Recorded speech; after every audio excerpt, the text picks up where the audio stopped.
ৰৈ ৰৈ বিনালে চিনেমাখনৰ মুক্তি পোৱাৰ দিন চমু চাপি পাই যোৱাৰ লগে লগে মামায়ে কৰিলে এক আচৰিত কাণ্ড। নমস্কাৰ বন্ধু বান্ধৱীসকল, আটাইকে স্বাগতম জনাইছোঁ মোৰ নতুন এটা ভিডিঅ'ৰ মাজলৈ। আৰু আপোনালোক আগ্ৰহীনে চিনেমাখন চাবলৈ? মই কিন্তু আগ্ৰহী। হঠাতে কিন্তু মই আগ্ৰহী এতিয়া নহয়, কিয় জানেনে? মই যেতিয়া টিকটৰ দাম কমিব মই তেতিয়াহে চিনেমা চাম। আৰু হঠাতে টিকটৰ দাম এতিয়া গুৱাহাটী কেইটামান হলত হৈ গৈছে 900 টকাকৈ। গতিকে আমি 900 টকাৰ টিকট লৈ পেলাই চিনেমা চোৱা মানুহ নহয়, আমি সাধাৰণ শ্ৰেণীৰ মানুহ, আমি তেনেকৈ চিনেমা চাব নোৱাৰোঁ। আৰু ইয়াৰ অন্তৰালতো আছে কিন্তু কিছু ৰহস্য। আৰু মামায়ে য'ত লাভ হয়, মানে মুখ্যমন্ত্ৰীয়ে য'ত লাভ হয় তাতেহে কিন্তু হাতোৰা মাৰে। তেওঁ বিনা স্বাৰ্থত কেতিয়াও কিন্তু তেওঁ মানুহক অনুৰোধ নকৰে। আৰু তেওঁ এতিয়া ৰৈ ৰৈ বিনালে চিনেমাখনত চাবলৈ একদম কাকতি মিনতি কৰিছে। আপোনালোকে চাবই একদম এনেকৈ লৈ পেলাই হয়তো আপোনালোকে দেখিছে। কিন্তু ইয়াৰ মাজতো কিছুমান জুবিন অনুৰাগীয়ে উভতি ধৰিছে দেই, সেই কথাখিনি বহুত লোকে উভতি ধৰিছে। আৰু ধৰাৰ কাৰণটো মই আপোনালোকক কওঁ, মই এঠাইৰ পৰা সংগ্ৰহ কৰি আনিছোঁ কিছু কথা। আৰু মানে অপ্ৰিয় হ'লেও কিছু কথা সঁচা ক'ব লাগিব। মই য'ৰ পৰা সংগ্ৰহ কৰিছোঁ তেওঁ কিছুমান মানে সত্য শুদ্ধ কথা কয়, কিন্তু দুই তালি মাৰি পেলাই কথা কয়। আৰু মই লাষ্টত আপোনালোকক ক'ম যে মই ক'ৰ পৰা সংগ্ৰহ কৰিছোঁ কথাটো। এতিয়া শুনক, GST ধন জুবিনৰ পৰিয়ালক ঘূৰাই দিয়ক দেই। ৰৈ ৰৈ বিনালে কৰ মুক্তি কৰি দিব লাগে চৰকাৰে, এই দাবী উপস্থাপন কৰিছে জুবিনৰ অনুৰাগীসকলে। ইতিমধ্যে আমি লিখিছোঁ কিদৰে একাংশই অধিক লাভৰ আশাত ছবিখনৰ টিকটৰ মূল্য অভাৱনীয় হাৰত বৃদ্ধি কৰিলে। এতিয়া প্ৰশ্ন হ'ল, অসম চৰকাৰে জুবিনৰ অন্তিম ছবিখন কৰমুক্ত কৰি দিব নোৱাৰেনে কি? বহুতে ভাবিছে ছবিখন কৰমুক্ত হ'লে টিকটৰ দাম হ্ৰাস পাব, কিন্তু আচলতে এয়া সম্ভৱপৰ নহয়। অসমৰ চলচ্চিত্ৰৰ ওপৰত কোনো ধৰণৰ আমোদ কৰ নাই। তেনে অৱস্থাত চৰকাৰে কৰ প্ৰত্যাহাৰ কৰাৰ প্ৰশ্নই নাহে। কিন্তু ছবিৰ ওপৰত GST থাকে, অৰ্থাৎ ৰৈ ৰৈ বিনালে চাবলগীয়া হ'লে দৰ্শকে যিদৰে টিকট ক্ৰয় কৰে তাৰে এটা অংশ GST হিচাপে চৰকাৰে পায়। জুবিনক সন্মান জনাই ৰাজ্য চৰকাৰে এই ব্যৱস্থা গ্ৰহণ কৰিব পাৰে, মানে নোৱাৰা নহয়, পাৰে আচলতে।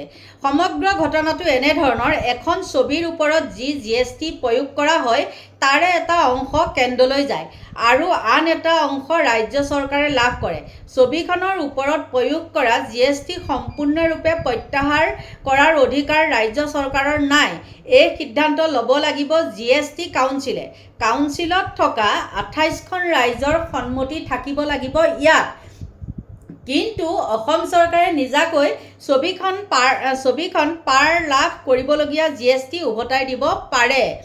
আমি ভাবোঁ চৰকাৰে এই ক্ষেত্ৰত সিদ্ধান্ত লোৱা উচিত। ৰাজ্য চৰকাৰে লাভ কৰিবলগীয়া GST ধনখিনি ছবিখনৰ প্ৰযোজক অথবা জুবিনৰ পত্নী গৰিমাক প্ৰদান কৰিব পাৰে। ইচ্ছা কৰিলে জুবিনৰ নামত এটা ন্যাস গঠন কৰি GSTৰ পৰা ধন জমা ৰাখিব পাৰে। কিন্তু চৰকাৰে GST ধন ঘূৰাই দিলেও টিকটৰ মূল্য হ্ৰাস নাপাব। টিকটৰ ওপৰত GST প্ৰয়োগ কৰিবলৈ কেন্দ্ৰ আৰু ৰাজ্য বাধ্য। গতিকে চাওক, এতিয়া আপোনালোকে কওকচোন, সাধাৰণ শ্ৰেণীৰ মানুহে সেই চিনেমাখন চাব পাৰিবনে? জুবিনেতো সকলোৱে চাব পাৰিব বুলিয়ে বনাইছিলে, নহয় জানো? কিন্তু দেখিছেনে, কি ক'ম আৰু, জীয়াই থাকোঁতেও শান্তি নাপালে, তেওঁক খুলি খালে, আৰু মৰাৰ পিছতো এইবিলাক এতিয়া কূটনীতি ৰচনা কৰিছে। আৰু এতিয়া শেষত এটা আমি চাব লাগিব গৰিমা গাৰ্গে কি ইয়াৰ ওপৰত মন্তব্য দিয়ে, হয়নে নহয়? কাৰণ তেওঁ স্বামীৰ মনৰ আশা পূৰণ কৰিব লাগিব, অনুৰাগীসকলে চাব পাৰিব লাগিব। সেইটোৰ ওপৰত তেওঁ কি মত দিয়ে সেইটোহে হ'ব লক্ষণীয়। আৰু শেষত এটা কথা কৈ দিওঁ মই আপোনালোকক, মই য'ৰ পৰা এইটো সংগ্ৰহ কৰিছোঁ তেওঁ হ'ল কীটাণু ভূঞা, আৰু কীটাণু ভূঞা ওৰফে অতনু ভূঞা, আৰু তেওঁ হ'ল মানুহজন দুমুখীয়া। এই এটা কথা কয়, এই এটা কথা কয়। গতিকে যি কি নহওক, মানে তেওঁ কিছুমান স্পষ্টকৈ কথাখিনি কয় যে, আজিকালি কিন্তু স্পষ্ট নহয় দেই, কথাখন কিবা লেবলেবাই যায়, আৰু কিবা কিবি খাই লৈ যদিনো সেই কথাটো কিন্তু গম নাপাওঁ। গতিকে এইখিনি আছিলে ক'বলগীয়া, আৰু মই কৈ দিলোঁ ক'ৰ পৰা সংগ্ৰহ কৰিছোঁ। আৰু আপোনালোকে নিজে ভাবি চাওকচোন, ময়ো ভাবিছিলোঁ ভাবিছিলোঁ যে 2-3টা মানত মই এখন ৰৈ ৰৈ বিনাল এখন মানে চোৱাম, কিন্তু যদি বাপৰে 900 টকাকৈ টিকট হয় তেন্তে হ'লে সেইটো জানো সম্ভৱপৰ? কাৰণ আমাৰ চাকৰি বাকৰি নাই নহয়, সাধাৰণ মানুহ নহয় জানো, গতিকে ক'ৰ পৰানো ইমানখিনি হেৰি কৰিব পাৰোঁ। কিন্তু এটাই অনুৰোধ মুখ্যমন্ত্ৰীলৈ, আপুনি ইয়াৰ ওপৰত কিবা এটা ব্যৱস্থা কৰক। আৰু সেই হলবিলাকত যে দিলে হঠাৎ 900 টকাকৈ কিয় বৃদ্ধি কৰি দিলে সেইটোহে গম নাপালোঁ আৰু দেই। মানে আপুনি অনুৰোধ কৰাৰ আৰতো কিবা আছে নেকি বাৰু? স্বাৰ্থ থাকিবও পাৰে। মই মোৰ হেৰিসকললৈ, ভিউৱাৰ্ছসকললৈ বা ছাবস্ক্ৰাইবাৰসকললৈ মই আগবঢ়াই দিছোঁ। আৰু আপোনালোকে যদি জানে কিবা স্বাৰ্থ আছে বুলি তেন্তে হ'লে মোক কমেণ্ট কৰিবলৈ নাপাহৰিব দেই। আৰু এতিয়া আপোনালোকৰ পৰা লৈছোঁ বিদায়, বাই বাই।